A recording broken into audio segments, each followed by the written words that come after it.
네, 오늘 우리가 살펴보고자 하는 로마서 8장 1절로 14절의 이 말씀, 생명의 성령의 법, 그리고 그에 앞서서 이제 그리스도 예수 안에 있는 자에게는 결코 정죄함이 없다는, 우리 그리스도인들에게 주는 자유, 그 어떤 정죄함으로부터도 우리가 해방되어졌다라는 엄청난 선언인 거죠.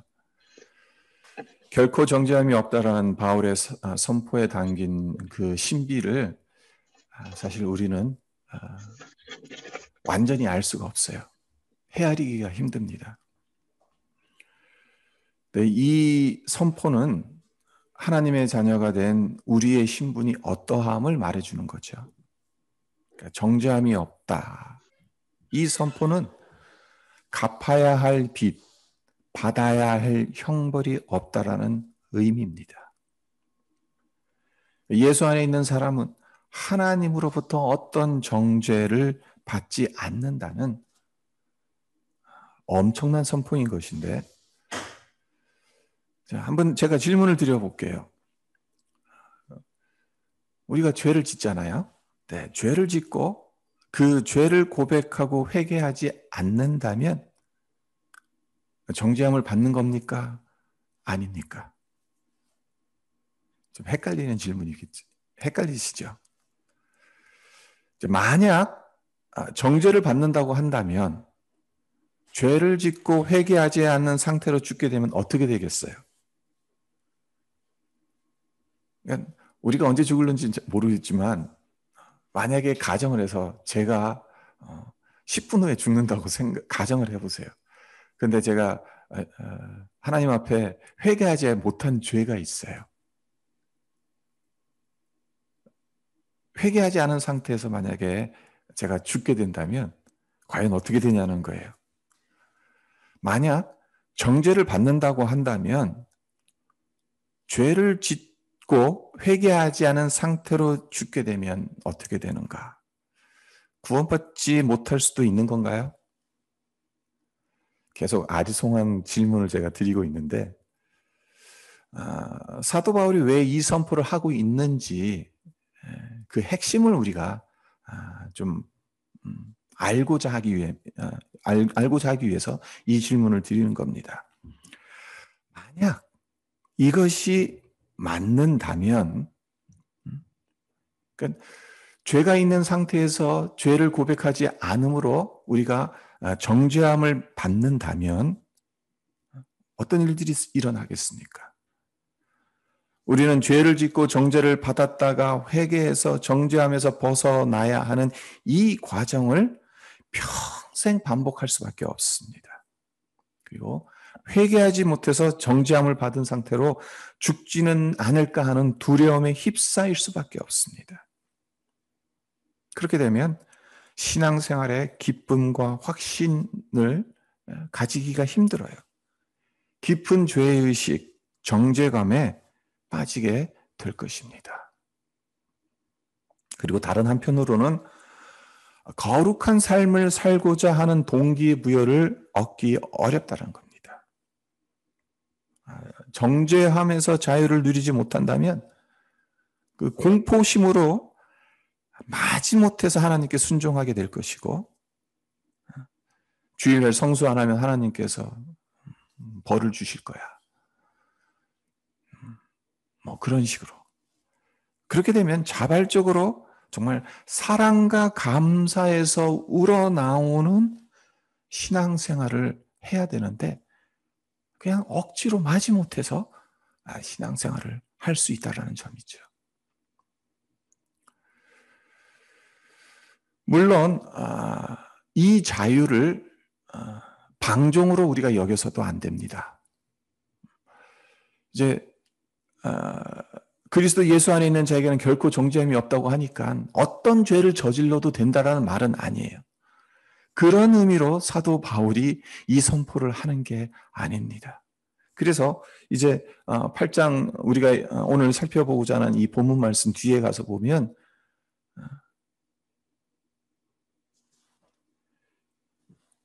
육의 생각과 영의 생각에 대해서 이야기를 하고 있고, 또 육신대로 살면 반드시 죽을 것이라는 말도 하고 있고,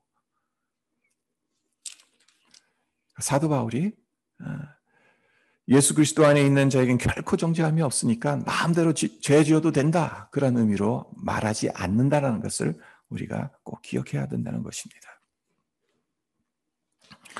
2절 말씀을 보세요. 이는 그리스도 예수 안에 있는 생명의 성령의 법이 죄와 사망의 법에서 너를 해방하였습니다. 우리가 왜 결코 정죄함이 없냐? 그 이유는 예수 그리스도 안에 있는 생명의 성령의 법이 죄와 사망의 법에서 우리를 해방시켰기 때문이다라고 사도 바울이 말하고 있습니다. 더 이상 죄의 노예가 아니라는 겁니다. 우리의 신분을 정확하게 알라라는 것입니다.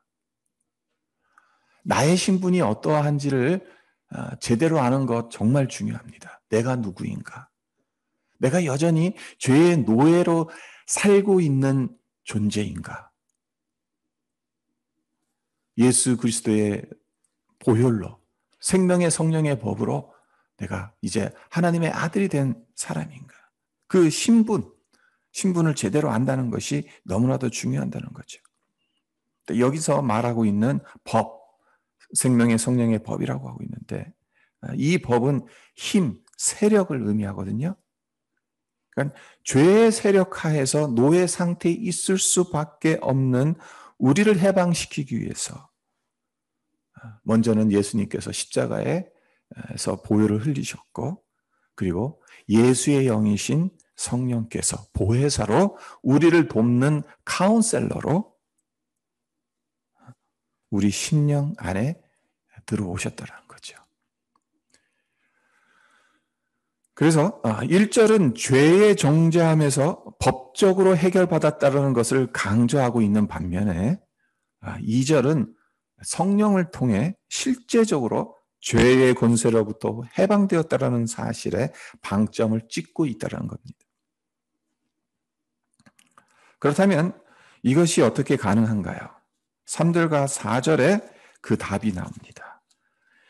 율법이 육신으로 말미암아 연약하여 할 수 없는 그것을 하나님은 하시나니 곧 죄로 말미암아 자기 아들을 죄 있는 육신의 모양으로 보내어 육신의 죄를 정하사 육신을 따르지 않고 그 영을 따라 행하는 우리에게 율법의 요구가 이루어지게 하려 하심이니라.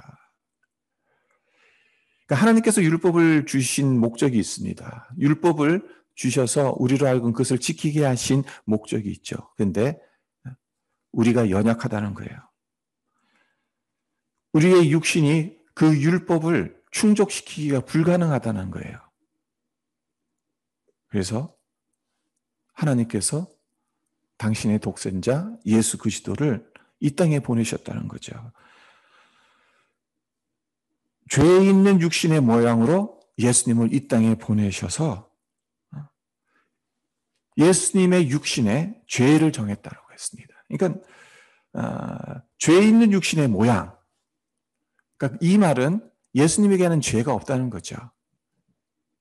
예수님은 죄 없으신 분인데 그 모양, 죄 있는 육신의 모양으로 보내셔서 우리 대신 그 죄를 주님의 육신에 담당케 하셨다. 그것을 이야기하고 있는 것입니다. 그러니까 주님께서 십자가를 지심으로 우리 죄값이 지불되어서 법적으로 이젠 효력을 상실했다는 겁니다. 그리고 그 주님의 영이신 성령께서 우리 안에 내주하심으로 하나님의 말씀에 순종할 수 있는 힘을 주신다는 거예요. 그러니까 여기서 상당히 중요한 사실을 우리가 발견하게 됩니다. 내가 하나님 말씀에 순종할 수 있는 것, 거기에는 분명히 우리의 의지적인 노력도 필요합니다. 결단도 필요합니다. 그러나 그 모든 것들을 가능케 하시는 것은 우리 안에 내주하시는 성령께서 그런 마음을 주시기 때문이에요. 우리의 마음에 그렇게 할 수 있도록 복도 주시기 때문이에요. 그러니까 결국 이 말은 우리가 얼마만큼 성령의 음성에 민감하게 반응하느냐 참 중요하다는 거죠. 그러니까 내 힘으로 억지로 하나님의 말씀을 순종하려고 하는 것이 아니라 내 안에 내주하시는 성령께서 나를 다스리시고 나를 주관하시도록 나의 이 마음의 왕자를 성령께 내어 드리는 것. 그 작업이 필요하다는 것입니다. 그래서 성령을 따라 행한다면 어떤 결과가 일어난다는 것이죠. 분명히 3절에선 육신으로 말미암아 연약하여 할 수 없었다 그랬어요. 율법이. 하나님께서 율법을 주신 목적, 우리를 옥죄기 위해서가 아니라고 새벽기도에도 말씀을 드렸습니다마는, 근데 우리가 연약해서 그것을 할 수가 없는 거예요. 근데 성령께서 이것을 가능케 하신다는 거죠.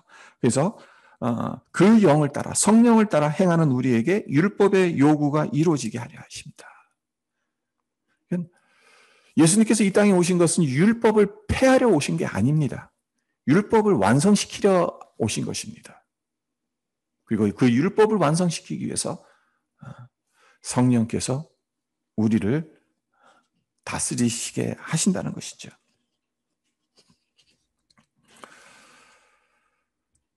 성령이 우리 안에 역사하심으로 하나님 말씀에 순종할 수 있는 그런 힘을 주신다는 것. 그러니까 우리가 날마다 성령님 우리 안에 역사하셔서 하나님의 말씀을 순종할 수 있는 힘을 공급해 주십시오. 우리가 기도해야 될 중요한 기도 제목입니다. 그리고 5절을 보시면 육신을 따르는 자는 육신의 일을, 영을 따르는 자는 영의 일을 생각하나니라고 사도 바울이 이야기하고 있는데, 그러면서 6절을 보시면 육신의 생각은 사망이요 영의 생각은 생명과 평안이다 라고 이야기를 합니다.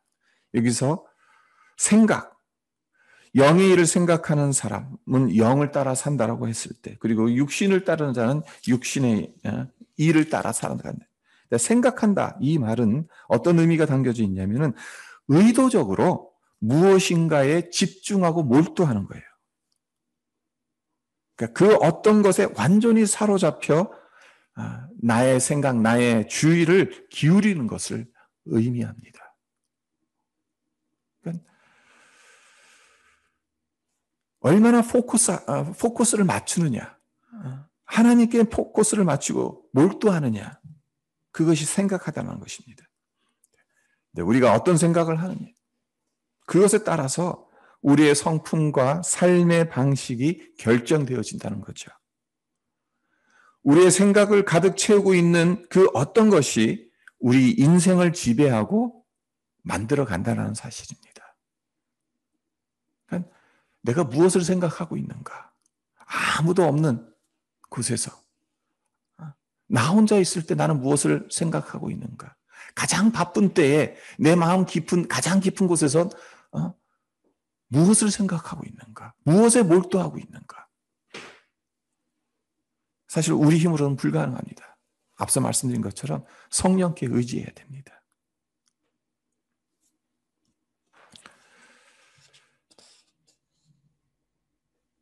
죄를 극복하는 것, 이런 이유로 성령께 우리의 생각을 집중할 때 가능하다는 거예요. 그러니까 성령 충만은 다른 게 아니에요. 성령 충만은 뭔가 이제 feel을 받고 어떤 감동을 받고 그런 게 아니라 우리의 생각, 우리의 마음이 하나님의 말씀, 하나님께 집중되어져 있느냐, 그 상태를 가리킨다라고 볼 수가 있는 거죠. 네, 성령께서 하시는 일이 무엇입니까? 성령께서 하시는 일,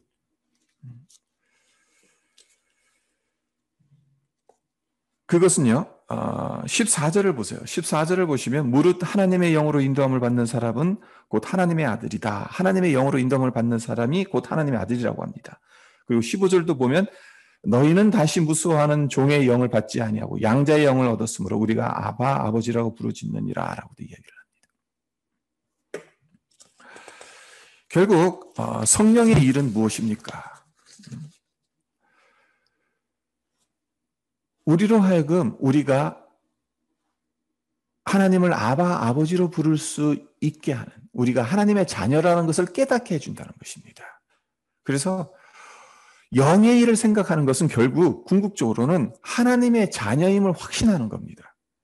그리고 이것이 우리의 생각과 관점을 지배하게 하는 것입니다. 더 나아가서 말과 행동까지 지배하게 하라는 것입니다. 나는 누구인가? 나는 하나님의 자녀이다. 그리스도의 보혈로 값 주고 산 자이다. 그렇기 때문에 그 생각, 그 관점에 몰두하여 있으라는 거예요. 성령의 인도하심을 따라서. 그러다 보면 나의 말, 나의 행동이 하나님의 자녀답게 살아가려고 노력하게 되겠죠. 자연스럽게 그 열매가 나오게 되겠죠. 이것을 지금 사도 바울이 이야기하고 있는 것이고, 그리고 또한 7절과 8절에서 보면 사도 바울이 우리에게 권면하는 것이 있습니다. 이 확신 안에서 우리가 무엇을 해야 되는가? 7절과 8절을 보시면 한마디로 육신의 생각을 죽이라는 겁니다. 7절, 8절 보시면 육신의 생각은 하나님과 원수가 되나니 이는 하나님의 법에 굴복하지 아니할 뿐 아니라 할 수도 없습니다. 육신에 있는 자들은 하나님을 기쁘시게 할 수 없느니라. 우리 생각은 중립적일 수가 없어요. 둘 다 다를 취할 수가 없어요. 그렇기 때문에 육의 일에 사로잡혀 있다면 우리의 생각이 성령의 뜻을 거스를 수밖에 없습니다. 그리고 이런 육의 생각은 하나님께 적대적일 수밖에 없기 때문에 하나님을 기쁘시게 할 수가 없습니다. 이것이 지금 7절과 8절에서 사도 바울이 말하고 있는 거죠. 네, 이런 질문이 생깁니다. 어떻게 해야 구체적으로 성령을 통해 우리의 이 육의 행실을 죽일 수 있는 것이냐는 거예요. 12절을 보세요. 12절을 보시면 그러므로 형제들아 우리가 빚진 자로 돼 육신에게 져서 육신대로 살 것이 아니니라 라고 말씀하고 있습니다. 그러니까 사도 바울이 지금 말하고 있는 것은 우리는 예수님께 빚을 진 자들이다라는 겁니다. 이 사실을 잊지 말라는 것입니다. 빚을 졌으니까 어떻게 살아야 하겠습니까? 빚을 갚으려는 마음을 가져야 하지 않겠냐는 것입니다. 그리고 그것은 예수님을 주인으로 섬기고 살아가는 것이지 않겠냐라는 사도 바울의 말입니다. 그리고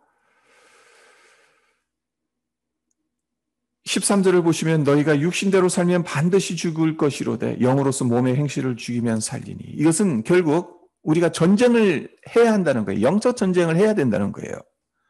죄된 습관을 제거하기 위해서 전쟁을 선포해야 되는 것이고, 우리가 만약 육신대로 살게 되면 죽게 될 것이니까 영으로서 성령으로 성령의 인도함을 받음으로 몸의 행실을 죽여야 한다.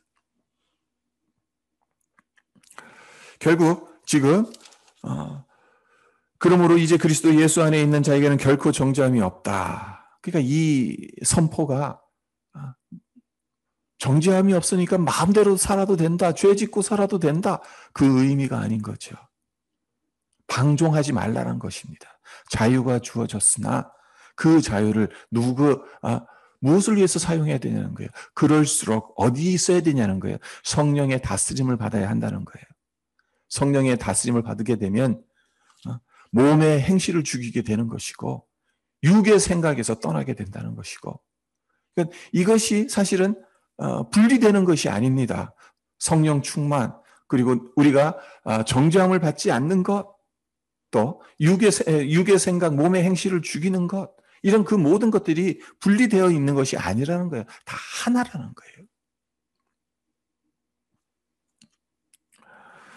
우리를 향한 그리스도의 사랑 안에 머물러 있고 성령의 인도하심을 받아야 죄악된 행실을 죽일 수 있다라고 사도 바울이 말하고 있는데, 주님이 우리를 어떻게 그리고 어느 정도로 사랑하고 계시는지, 도대체 어느 정도로 사랑하셨기 때문에 하나님께서 예수 그리스도 안에 있는 자들에게는 결코 정죄함이 없다라고 말씀하실까? 한번 곰곰이 한번 생각해 보세요. 정말 하나님이 우리를 얼마나 사랑하셨으면 이런 말씀까지 하실 수 있는 것인가? 사도 바울로 하여금 이런 선포를 하게 하셨는가? 엄청난 신비죠. 얼마나 신비롭습니까? 우리가 여전히 하나님 앞에서 연약하고 부족하고 넘어지고 쓰러지고 때로는 하나님의 마음을 아프게도 하고 우리가 죄 가운데도 놓여져 있고 근데 사도 바울을 통해서 선포하는 것이 결코 정죄함이 없다. 그렇게 말씀하고 있으니 우리를 향하신 하나님의 사랑이 얼마나 깊은지 얼마나 넓은지를 우리가 깨달아야 돼요. 그 자리에 있어야 한다는 것. 17세기 영국 청교도의 거장 중에 한 분이었던 존 오웬이라는 목사님이 이런 말씀을 하셨어요. 간증이죠. 자기 고백이에요. 어떤 고백을 하셨냐면 그리스도께서 십자가에 못 박히심으로 내 심령을 깨끗게 해 주셨는데 그런 내 마음을 죄로 또다시 더럽히면서 살아갈 것인가. 그러니까 예수를 제대로 믿는 사람이라면 주님의 보혈의 그 은혜를 정말 소중하게 여기는 사람이라면 이 고민을 해야 하는 겁니다. 주님께서 십자가에 못 박히심으로 내 심령을 깨끗게 해주셨는데 그 어떤 죄로부터 그 모든 죄로부터 나를 자유케 해주셨는데 그런 내 마음을 또다시 죄로 더럽히며 살아갈 것인가? 그렇습니다. 그리스도 예수 안에 있는 자에게는 결코 정죄함이 없습니다. 이 사실로 인해 우리가 하나님 앞에 감사하고 기뻐하고 즐거워하고 그러나 그와 동시에 정말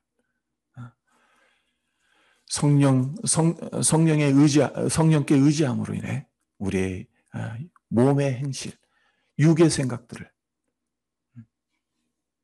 주님의 십자가 밑에 묻는 우리 모두가 되었으면 합니다. 오늘 이제 곧바로 이어서 성찬식을 갖게 되는데 왜 주님께서 우리를 위해 십자가에서 피를 흘리셔야 했는지, 왜 그 몸을 찢기셔야 했는지,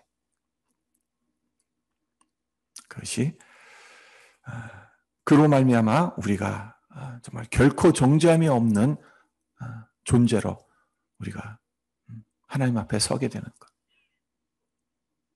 우리가 성찬식을 받을 때 그것을 감사하고 또 그것에 하나님 우리를 이렇게 구원해 주셨사오니 우리가 비록 부족하지만 연약하지만 성령 의지해서